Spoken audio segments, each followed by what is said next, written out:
पूजा की बहुत बहुत शुभकामनाएं। फ्रेंड्स, करवा चौथ का व्रत और पूजन कैसे किया जाता है, आज की वीडियो इसी विषय पर है। फ्रेंड्स, करवा चौथ का पूजन कैसे करें, करवा कैसे फेरे, पारण हमें किस समय करना चाहिए, क्या खाकर हमें पारण करना चाहिए, तो इस वीडियो में संपूर्ण जानकारी आप चंद्रमा को अर्घ देना है। उस टाइम पर ये हमें चाहिए होंगे, इसलिए आप इनको अलग से रख लीजिएगा। साथ में जो भी आपकी छलनी और प्लेट है तो वो भी आप चौकी के पास ही रख सकते हैं। अब हमें आरती करनी है, तो जो हमने कलश पर दीपक रखा है उसको नहीं उठाना है।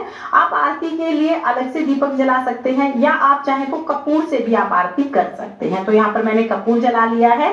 धूप दीप से बहुत ही प्रेम पूर्वक हम आरती करेंगे। करवा चौथ जो माता होती है वो पार्वती माता का ही स्वरूप होती है। तो पहले हम गणेश जी की आरती कर लेंगे, फिर पार्वती माता की आरती कर लेंगे। अगर आपको आरती नहीं आती है तो कोई बात नहीं, आप 5 या 7 बार इस तरह से क्लॉकवाइज जब दिए को घुमाते हैं तो इसको भी आरती का ही स्वरूप मानते हैं। आरती करने के बाद हाथ जोड़कर पूजा में कमियों के लिए क्षमा याचना करेंगे और अपने पति की लंबी उम्र के लिए प्रार्थना करेंगे। आरती करने के बाद फिर हमें बायना निकालना होता है। तो बायना निकालने के लिए अपने पल्लू को हाथ में लेंगे, थोड़ा सा जल ले लेंगे और जो भी हमने साड़ी रखी है इस साड़ी के ऊपर से 2 बार इस जल को वार के हम हाथ जोड़ लेंगे। इस तरह से बायना निकाला जाता है। बायना निकाला और आपके यहाँ पर करवा फेरा जाता है। तो फिर आप पार्वती माता यानी कि करवा चौथ माता के साथ करवा फेर सकते हैं।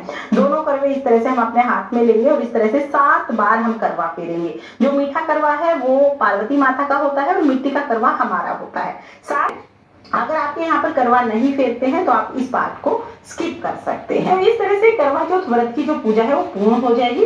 पूजा के बाद जो जल का लोटा है ये हम सूर्य देवता को अर्घ दे देंगे, क्योंकि हम दिन में पूजा करते हैं इसलिए कहानी सुना हुआ जल हम सूर्य देवता को अर्घ दे देते हैं। और जो हमने साड़ी और ऊपर श्रृंगार का सामान जो रखा है वो, साथ में खाने की जो जो चीजें हैं वो सारी रखेंगे। इसके साथ ही जो मीठा करवा चढ़ाया है वो करवा और साथ में दक्षिणा, ये सारी चीजें हम अपनी सासू जी को दे देते हैं। अगर आपकी सासू जी नहीं है या आपकी सासू जी सुहागन नहीं है तो फिर आप ये चीजें आप अपनी ननद को, जिठानी को या मंदिर में पंडिताइन को भी दे सकते हैं। ये सारा सामान देकर आप उनके चरण स्पर्श कीजिएगा और आशीर्वाद ले लीजिएगा। इस तरह से हम बायना देते हैं। बाकी जो सामान है वो चौकी पर ही रखा रहेगा।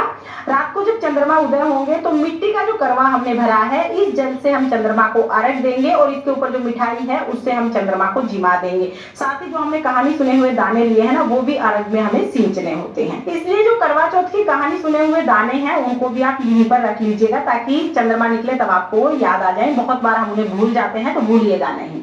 इस तरह से बहुत सरल तरीके से आप करवा चौथ व्रत की संपूर्ण पूजा कर सकते हैं। करवा का लिंक आपको डिस्क्रिप्शन में मिल जाएगा, है ना। और अगर ये वीडियो आपको पसंद आया हो, वीडियो आपके लिए थोड़ा बहुत भी यूजफुल हो तो प्लीज वीडियो को लाइक कर देना। और हम